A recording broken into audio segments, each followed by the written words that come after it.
Hello to you all. This is an introduction of African economy. The continent of Africa is blessed and full of natural resources, as from the north to the south and the east to the west. For mineral resources in one hand, there are diamonds, gold, iron ore, bauxite, aluminium, uranium, phosphate, and many others.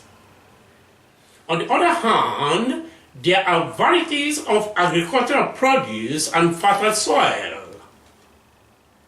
As for tourism, it is full of wildlife, sea creatures, beautiful landscape, woodland, deep forests, waterfalls, lakes, running water from hills to the valleys, the wonderful sea view, the cloud, the snow, the rainbow reflecting on the mountain from end to end, the inactive volcanic mountains, the sand dune, the desert, and the semi-arid areas.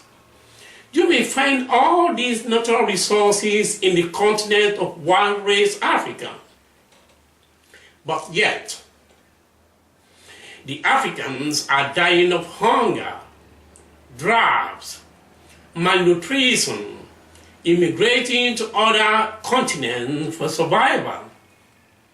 If the question is to be answered, who are responsible for the impoverishment of African economy? Let us look into the economy of each one of the countries in Africa.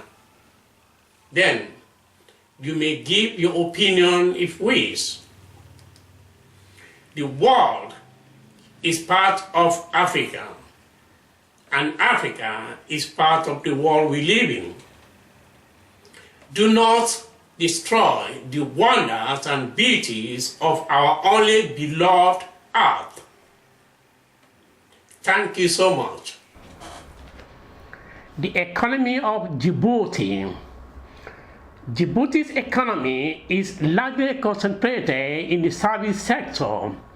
Commercial activities revolve around the country's free trade policies and strategic location as a Red Sea transit point. Due to limited rainfall, vegetables and fruits are the principal production crops, and other food items require importation. Per capita income is considerably high in comparison to the neighboring countries in East Africa. The services sector constituted around 79.7% of the GDP, followed by industry at 18% and agriculture at 3%. As from 2013, the container terminal at the Port of Djibouti handles the bulk of the nation's trade. About 70% of the seaport's activity consists of imports, tow and export from neighbouring Ethiopia, which depends on the harbour as its main maritime outlet. The port also serves as an international refuelling center and transhipment hub. In 2012, the Djiboutian government, in collaboration with DP World, started construction of the Doraleh Container Terminal, a third major seaport intended to further develop the national transit capacity. It has the capacity to accommodate 1.5 million 20-feet container units annually. Djibouti is considered as one of the safest investment destinations in the world by the Euro Money Country Risk Ranking. To improve the environment for direct foreign investment, the Djibouti authorities, in conjunction with various non-profit organizations, have launched a number of development projects aimed at highlighting the country's commercial potential. The government has also introduced new private sector policies targeting high interest and inflation rates, including relaxing the tax burden on enterprises and allowing exceptions on consumption tax. Additionally, efforts have been made to lower the estimated 60% urban unemployment rate by creating more job opportunities through investment in diversified sectors. Funds have especially gone towards building telecommunication infrastructure and increasing disposable income by supporting small businesses. Owing to its growth potential, the fishing and agro-processing sector, which represents around 15% of GDP, has also enjoyed rising investment since 2008. To expand the modest industrial sector, a 56 megawatt geothermal power plant slated to be completed by 2018 is being constructed with the help of OPEC, the World Bank, and the Global Environmental Facility.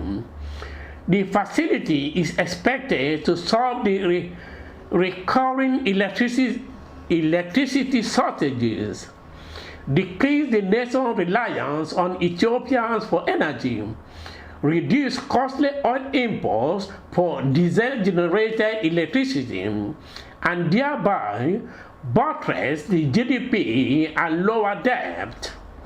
The Djibouti farm salt investment began a large-scale operation to industrialize the plentiful salt in Djibouti's Lake Assal region.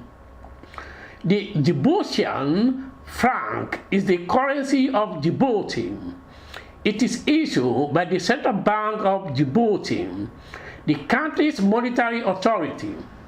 Since the Djiboutian franc is pegged to the US dollar, it is generally stable and inflation is not a problem. This has contributed to the growing interest in investments in the country. Saudi investors are also reported exploring the possibility of linking the Horn of Africa with the Arabian Peninsula via a 28.5 kilometer long, that's 17.7 mile overseas bridge through Djibouti, referred to as the Bridge of the Horns. The investor Tarek Bin Laden has been linked to the project. Wildlife. The country's flora and fauna live in a harsh landscape with forests accounting for less than 1% of the total area of the country. Wildlife is spread over three main regions, from the northern mountain region of the country to the volcanic plateau in its southern and central part, and culminating in the coastal region. Most species of wildlife are found in the northern part of the country. In the ecosystem of the Day Forest National Park, the area includes the Goda Massif. It covers an area of 3.5 square kilometers. Now, 1 square mile of Juniperus procera forest, with many of the trees rising to 20 meters, that's 66 feet height. This forest area is the main habitat of the endangered and endemic Djibouti Fracoline avifauna. According to the country profile related to biodiversity of wildlife in Djibouti, the nation contains more than 820 species of plants, 493 species of invertebrates, 455 species of fish, 40 species of reptiles, 3 species of amphibians, 360 species of birds, and 66 species of mammals. Wildlife of Djibouti is also listed as part of Horn of Africa biodiversity hotspot and the Red Sea. Also, the Gulf of Aden Coral red hotspots.